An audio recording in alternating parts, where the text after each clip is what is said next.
ठीक है सर, साहब वेट, मुझे अंबर जैदी जी वो तस्वीर याद है, लोकसभा के सदन पर पटल पर बिल रखा गया था और जश्न मनाना शुरू हो गया था। भोपाल से तस्वीर आई, लखनऊ से तस्वीर आई, कई जगहों से। विरोध की तस्वीरें बाद में थी, पहले जश्न की तस्वीरें सामने आई। तो ये सारे लोग जो थे वो तैयारी से थे, सारे लोग जो थे इन्हें महिमा मंडित करने के लिए पीएम नरेंद्र मोदी ने खरीद लिया। ऐसा था क्या? आप अगर बैठकर वक्फ बिल के समर्थन में बोलेंगे तो आपको भी महिमा मंडन करने के लिए बिठाया गया, ऐसा है क्या मैम? तस्वीर दिखाना है। देखिए अनुराग, सबसे अहम बात यह है कि हमारे देसी कहावत है कि सावन के अंधे को सब हरा ही हरा नजर आता है। तो जो अब तक खरीद कर अपने प्रशंसक रखते आए हों, जो अब तक विरोध प्रदर्शनों में 500 पर लोगों को इकट्ठा करते आए हो, तो उनको यही लगेगा जो लोग प्रधानमंत्री मोदी की तारीफ कर रहे हैं, उनकी प्रशंसा कर रहे हैं, उनके काम से प्रसन्न होकर। ऐसा तो नहीं है कि एक दिन में ये सब कुछ हो गया। उन्होंने अपने काम से लोगों के दिल में जगह बनाई है, इसलिए लोग उनसे इतना मोहब्बत करते हैं। अब सब सवाल यहाँ पे पैदा होते हैं। मुझे अनुराग अब तक किसी की आवाज नहीं आ रही थी, लेकिन आपकी बातों से यहाँ पर ये लग रहा है कि यहाँ पर अच्छे और बुरे मुसलमान का टैग दिया जा रहा था। अब सवाल मैं ये करती हूँ, जो सबसे अच्छे मुसलमान हैं और जो पूरे मुसलमानों को सर्टिफिकेट बांट रहे हैं, जनाबे वाला ओवैसी साहब, उनका हैदराबाद में हर एक इदारा जो उन्होंने स्कूल, कॉलेज, हॉस्पिटल बनाया हुआ है सपोजिटली समाज की फलाह बहबूदी के लिए, वो हर एक इदारा वक्फ की जमीन पर बना हुआ है। हैदराबाद में 5 सितारा होटल को जमीन दी वक्फ की। तो सबसे पहले अच्छाई और बुराई का सवाल और हिसाब किताब ओवैसी जी से शुरुआत की। उसमें दिक्कत क्या है? और उन्होंने अगर जमीन पे बनाया तो उन्होंने मुसलमानों के लिए क्या किया? रिजर्वेशन दिया। यहाँ पर आकर आप लोग जो बैठे हुए ना टोपी लगाकर इस्लाम की बात कर रहे हैं, तो जो अल्लाह का जो जितनी भी प्रॉपर्टी थी उसका फासिल भाई इसके बाद सरमाया पूरा जाना था गरीब और विधवाओं के उसमें वेलफेयर में। आपने अब तक उन लोगों को क्यों सर्टिफिकेट नहीं बांटा? इतने सालों से क्यों सवाल नहीं उठाया कि आप लोग जो अब तक वक्फ के नाम पर धांधलेबाजी कर रहे हैं वो गलत काम है? अल्लाह इस चीज की जरा भर इजाजत नहीं देता। जो काम आप कर रहे हैं ये है इस्लाम के खिलाफ। आप गलत के खिलाफ आवाज उठाएं। ये इस्लाम कहता है कि पूरी दुनिया भी खिलाफ हो जाए और आपको अकेले खड़ा होना पड़े सच के साथ, तो आप खड़े होइए। ये इस्लामिक कैरेक्टर नहीं है। अगर कोई आतंकवादी मरता है तो लाखों की भीड़ इकट्ठी हो जाती है और आप कहते हैं अच्छे और मुसलमान का सर्टिफिकेट आप देंगे। एपीजे अब्दुल कलाम की जनाजे में 10 लोग इकट्ठा नहीं हो पाते, तो ये करके आप क्या दिखाना चाह रहे हैं कि मुसलमान आतंकवादी हो सकता है? अच्छा मुसलमान आतंकवादी होता है? आप कह रही है कि जमीन कब्जा ली, उस पे स्कूल बना दिया, अस्पताल बना दिया। फाजिल भाई का कहना ये कि इसमें बुरा क्या, अगर स्कूल बन गया या अस्पताल बन गया तो? जल्दी से फिर उसके बाद मैं आ रहा हूँ। अरे तो भाई कब्जा करके आप तो कह रहे हैं कि आप अल्लाह की जमीन में नहीं बनाएंगे, तो आप अगर ऐसे तो आप अल्लाह ये कहता है कि किसी भी लिटिगेशन झगड़े की प्रॉपर्टीज में मस्जिद नहीं बन सकती। आप किस तरह की बातें कर रही है? आप बहुत बड़ा कोई अस्पताल बनाना चाहते हैं मेरी बिना इजाजत, मुझसे बिना पूछे। आप अल्लाह के घर में चोरी करके नेकी का काम कर रहे हैं। चोरी तो भाई साहब चोरी होती है। अल्लाह तो ये कहता है कि मेरी इबादत का भी आप चोरी करके नहीं बना सकते। लिटिगेशन है तो मस्जिद नहीं। ठीक है फाजिल भाई, तो मुझे एक बात बताइए, सरकार ने बिना इजाजत कैसे इस तरह का काम कर सकते हैं? थोड़ा सा वेट कर लीजिए। फैज भाई आपके पास आ रहा हूँ मैं, अब्बासी साहब आपके पास आ रहा हूँ। फाजिल भाई सवाल कीजिए। ठीक है फाजिल भाई, सरकार ने संसद के अंदर इस बात की जानकारी दी कि वक्फ के अंदर कुछ लोग ऐसे बैठे हैं जिन्होंने वक्फ की जमीन को 5 स्टार होटल के लिए लीज पर दे दिया। कुछ वक्फ की जमीनों का पता ही नहीं चला कि वो कहां चली गई। आपको लगता है ठीक है, इस पर विराम नहीं लगना चाहिए? आपको लगता है कि ये ट्रांसपेरेंसी नहीं आनी चाहिए कि जो मुस्लिमों के हक के लिए दिया गया है जमीन के तौर पर, वो मुस्लिमों के हित के लिए इस्तेमाल हो?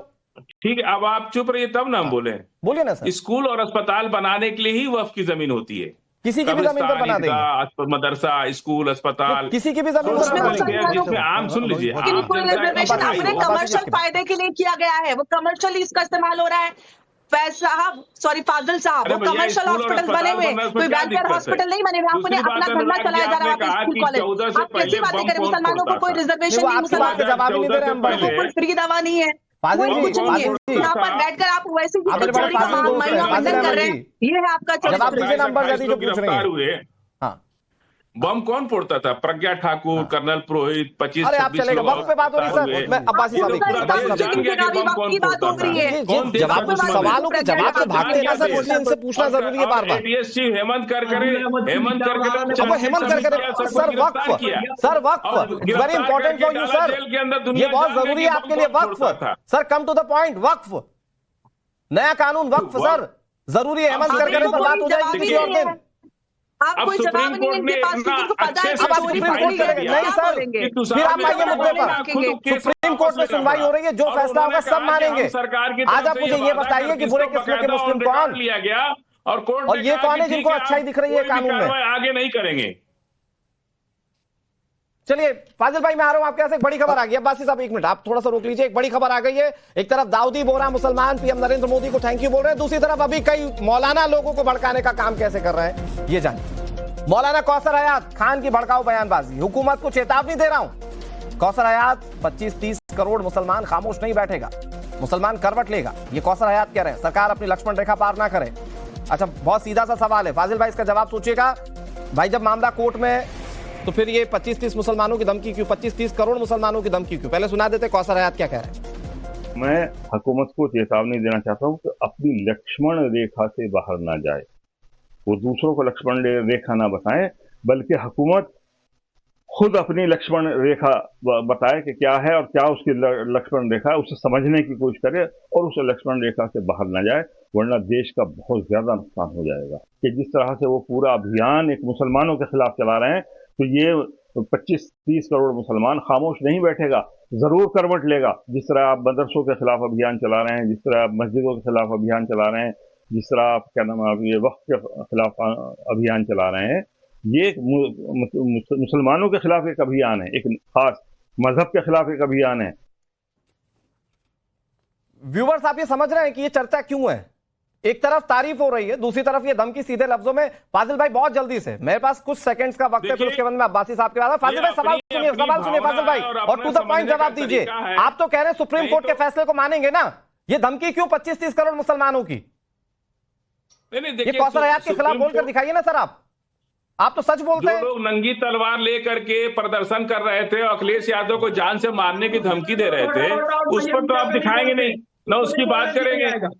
अरे आप बता दीजिएगा अखिलेश यादव के बारे में फाजिल भाई। कौसर हयात की धमकी, कौसर हयात की धमकी फाजिल भाई, उनको नहीं मानेंगे देश विरोधी। ये धमकी क्यों? ये तो लोग सुप्रीम कोर्ट का फैसला मानेंगे। तो उसको आप देश विरोधी मानेंगे। फैज भाई इसके बाद आ रहा हूँ। अब्बासी साहब जल्दी। मैं आपके चैनल के माध्यम से मोदी जी से और अमित शाह जी से विनती करता हूँ, निवेदन करता हूँ कि ऐसे आदमी के ऊपर देशद्रोह का मुकदमा डालकर जेल में डालना चाहिए। अब मैं पूछना चाहता हूं मुस्लिम पर्सनल लॉ बोर्ड से और ओबीसी से और जो बैठे हैं कथाकथित लोग, कि किसी ने इस देश के अंदर गरीबों के लिए, वृद्धाओं के लिए वृद्धाश्रम खोला हो, यतीमों के लिए अस्पताल बनाए हो, उन जमीनों को हड़प के बेचकर उनका पेट मोटा हो गया है, उन्होंने अपनी यूनिवर्सिटी दुकानदारी चलाई है। इस देश के मुसलमान को बस जो गरीब है, यतीम है, विधवा है, बेवा है, कोई अच्छा काम किया हो, किसी बेटी की शादी कराई हो, किसी को अस्पताल बनाए हो, शिक्षा संस्थान दिए हो, या किसी बेटी को नौकरी दिलाई हो, किसी को दुकान दी हो। फैज भाई किसके लिए बने? ये सवाल जो पूछ रहे हैं अब्बासी साहब, तो जायज सवाल है ना कि कभी मुस्लिमों का उत्थान हुआ हो तो बताइए। तो ये अपनी मनमानी रुक जाएगी, इसीलिए क्या सिर्फ विरोध हो रहा है क्या नए कानून का? बिल्कुल सीधी सी बात है, मुसलमानों के हक में अब काम हो रहा है और इनकी मनमानी रुकेगी। किस लिए कह रहे हैं? और एक कौसर हयात जो कह रहे हैं, लेकिन बड़ा दिलचस्प है कि खुद टोपी लगाकर बैठने वाले लोग दूसरों को बता देते कि ये मुस्लिम नहीं है। शर्म आनी चाहिए। ठीक है, बहुत शुक्रिया। उस देश का उत्पाद में जाते हैं। ठीक है, बहुत शुक्रिया आप सभी का हमारे साथ इस चर्चा में जुड़ने के लिए। और